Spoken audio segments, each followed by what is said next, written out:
Le trajet et la vitesse des ondes de volume, symbolisées ici en rouge, va donc nous renseigner sur la constitution de la Terre. On admet que les raies sismiques, tout comme les raies lumineux, obéissent aux lois de Descartes. Lorsqu'un ray sismique P ou S touche une surface séparant deux milieux de propagation aux propriétés différentes, c'est donc une surface de discontinuité, ce ray va se réfléchir et se réfracter comme le ferait un rayon lumineux incident au niveau d'une surface de séparation entre deux milieux d'indices différents. Quand la densité du milieu augmente, sa vitesse augmente également. L'angle d'incidence augmente aussi jusqu'à une valeur limite IC, qui correspond à un angle de réfraction de 90 degrés. À ce moment, il y a réflexion totale et on a affaire à l'onde conique. Si V2 est supérieur à V1, il existe donc un angle critique IC pour lequel la réflexion est totale. En effet, en pénétrant dans un milieu de même composition, les ondes sismiques de volume P ou S évoluent dans des matériaux de plus en plus denses et donc elles sont de plus en plus accélérées. Leur vitesse tend à augmenter. Les angles d'incidence et de réfraction augmentent également.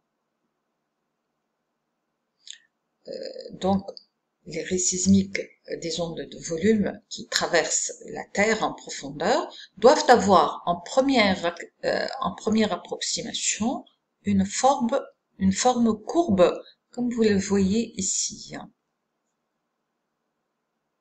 Voici donc la trajectoire d'une onde de volume à l'intérieur de la Terre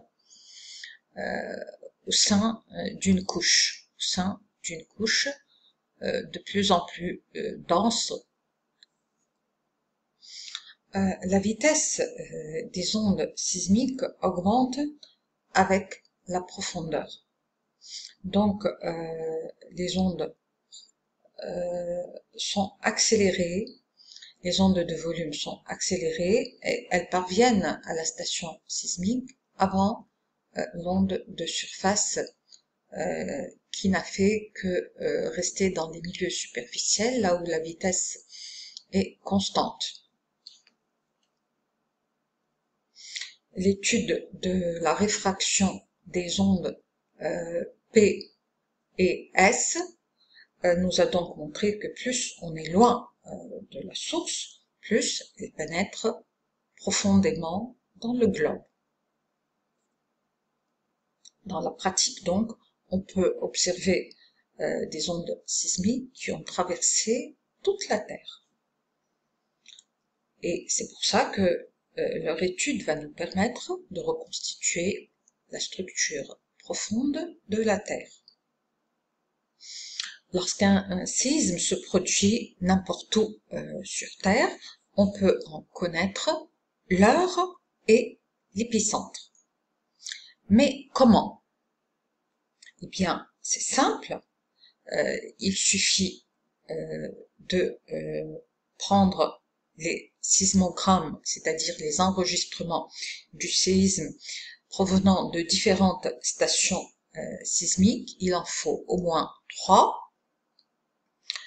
Un sismogramme de la station 1, le second de la station 2, le troisième de la station 3. Ils sont consignés dans un graphique appelé odographe. Ce graphique est obtenu en portant les temps d'arrivée des différentes ondes P, S et L en fonction de la distance épicentrale, c'est-à-dire la station entre l'épicentre à l'origine ici et la station en kilomètres. La distance est exprimée en kilomètres ici.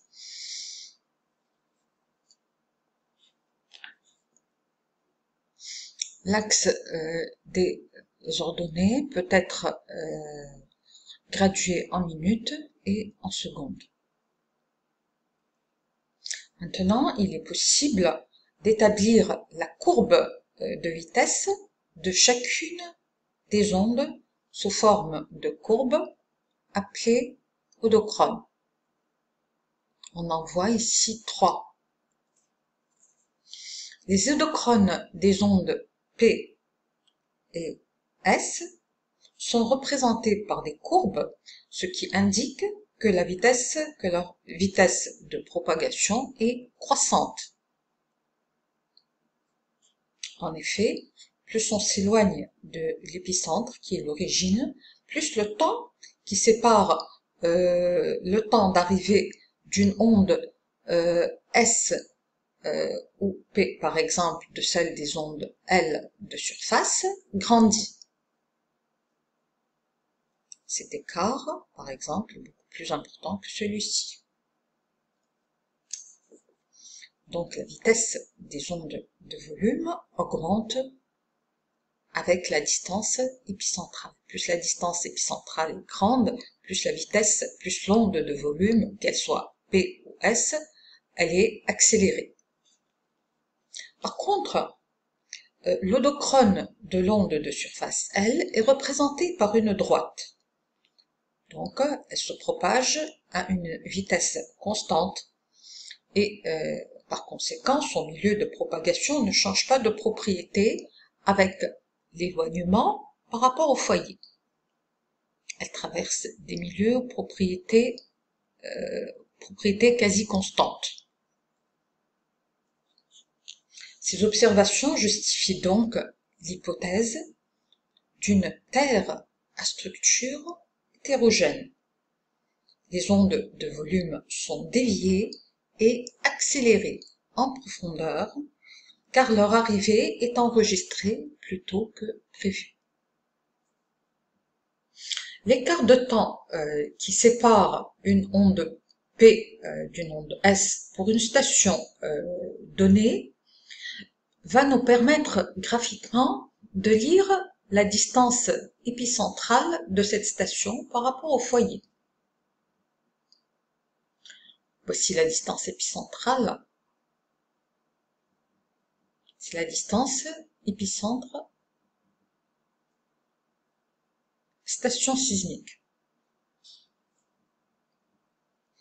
On voit par exemple sur ce sismogramme que l'écart entre le temps d'arrivée des ondes P et le temps d'arrivée des ondes S, c'est-à-dire le retard SP, il est de 6 minutes. L'axe est gradué en minutes, l'axe des temps est gradué en minutes, 1, 2, 3, 4, 5, 6. On sait par ailleurs que cet écart de 6 minutes est uniquement fonction de la distance épicentrale.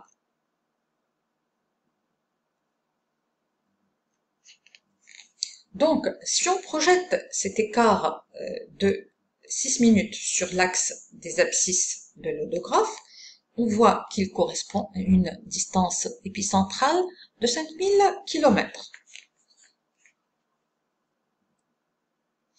Une station sismique sera donc située au centre d'un cercle de rayon 5000 km, égale à la distance épicentrale, avec 3 stations sismiques, 1, 2 et 3, Il est donc possible d'effectuer une triangulation pour localiser précisément l'épicentre qui sera l'intersection des trois cercles. Ici, on voit que l'épicentre va être situé dans l'océan Atlantique. Voici la coïncidence entre le point d'intersection entre les trois cercles. La distance épicentrale peut être exprimée en kilomètres, comme ici, mais elle peut également être exprimée en degrés si la Terre est assimilée à une sphère. L'abscisse de l'hodographe montre alors la distance angulaire en degrés par rapport au foyer, sachant que 1 degré correspond à 100 km de distance épicentrale.